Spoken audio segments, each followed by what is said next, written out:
అందరికీ మళ్ళీ కూర్చొని మాట్లాడండి. ఒక భగవద్గీత కావచ్చు, ఒక ఖురాన్ కావచ్చు, ఒక బైబిల్ కావచ్చు, ఎంత పవిత్రంగా చూస్తామో అంత పవిత్రంగా మేనిఫెస్టో చేసి 100% పైబడి అమలు చేసిన ప్రభుత్వం వైఎస్ఆర్సీపీ ప్రభుత్వం. ముఖ్యమంత్రిగా జగన్మోహన్ రెడ్డి గారు అందరికీ కూడా అన్ని కార్యక్రమాలు అందించారు. అలా చేశారు కాబట్టి ఆ పార్టీ నుంచి మేమందరం కూడా ఈ ప్రభుత్వాన్ని అడుగుతున్నాం ప్రజల తరఫున. ఈరోజు మళ్ళీ మీరందరూ ఆలోచించుకోండి, మళ్ళీ కూర్చొని మాట్లాడండి. ఏం చెప్పారు? కేవలం ఏదో మేనిఫెస్టో ఇచ్చేసి మేము వస్తే ఇది చేస్తామని చెప్పలేదు. మాది గ్యారంటీ, మేము గ్యారంటీ మీకు. మేము నిధులు సమకూరుస్తాం, సంపద సృష్టిస్తాం, మేము తప్పకుండా ప్రజలందరికీ అన్నీ చేస్తాం. ఈవేళ ప్రజలందరూ ఒక పక్క మేము మా అందరికీ బహుశా మీ ప్రజాప్రతినిధులకు కూడా, ఈ ప్రభుత్వంలో ఉన్న ప్రజాప్రతినిధులకు కూడా ఒత్తిడి వచ్చి ఉంటుంది. ఎందుకంటే ప్రతిపక్షంలో ఉన్న మాకే ఒత్తిడి వస్తుంది.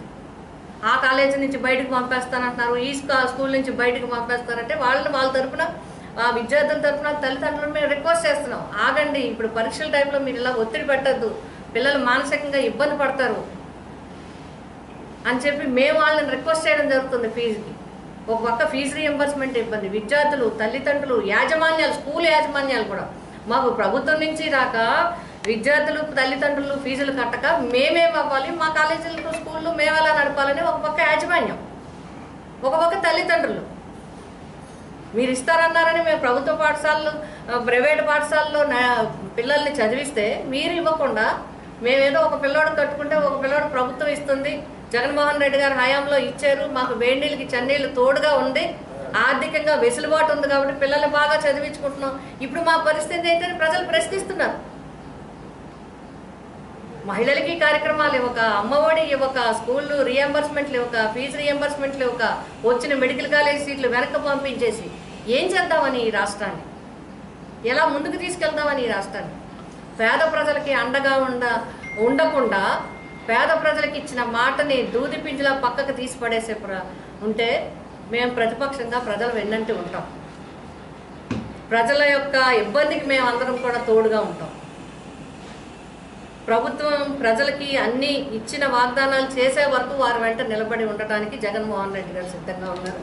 మేమందరం కూడా మా పిఠాపురం నియోజకవర్గం తరఫున, మా వైఎస్ఆర్సీపీ అందరి పార్టీ యంత్రాంగం అందరి తరఫున కూడా మేము కోరుతున్నాం, వెంటనే ఫీజు రీఎంబర్స్మెంట్ విడుదల చేయండి. మా ప్రభుత్వము జగనన్న మేనిఫెస్టోని ఎలా చూశాడో మీకు అందరికీ తెలిసిందే. చాలా పవిత్రంగా, అతి పవిత్రంగా, దేశంలో ఏ నాయకుడు చూడనట్లుగా పవిత్రంగా, బైబిల్ లాగా, భగవద్గీత లాగా, ఖురాన్ లాగా భావించాడు. అంతేకాకుండా ఒక సంక్షేమ క్యాలెండర్ని కూడా విడుదల చేసి ఏ నెలలో ఏ సంక్షేమం ద్వారా పథకాలు ఇవ్వాలనేది కూడా ఆయన చేసి చూపెట్టాడు. కానీ ఇప్పుడు ఉన్న ప్రభుత్వం మేనిఫెస్టోని ఏ మాత్రం కూడా, కనీసం సూపర్ 6 అని చెప్పారు. కర్ణాటకలో ఎంతో కొంత సూపర్ 6 అమలైంది, తెలంగాణలో ఎంతో కొంత అమలైంది. ఇక్కడైతే ఈ రాష్ట్రంలో సూపర్ 6లో ఒక్కటి కూడా, కనీసం అర పథకం కూడా అమలైన సందర్భం లేదు. ఏదైతే పెన్షన్ 4000 ఇస్తున్నారో సూపర్ 6లో భాగంగా లేదు. అది మనకందరికీ తెలిసిందే, అది సపరేట్. సూపర్ 6లో ఉన్నది ఉచిత బస్సు ప్రయాణాలు మహిళలకి, తల్లికి వందనము, అలాగే గ్యాస్, రైతులకు సంబంధించినది అన్నదాత సుఖీభవ, ఇలాంటి పథకాలే ఉన్నాయి. కానీ ఆరిట్లలో ఇవాళకి ఒక్కటి కూడా చేసి చెప్పిన సందర్భం లేదు.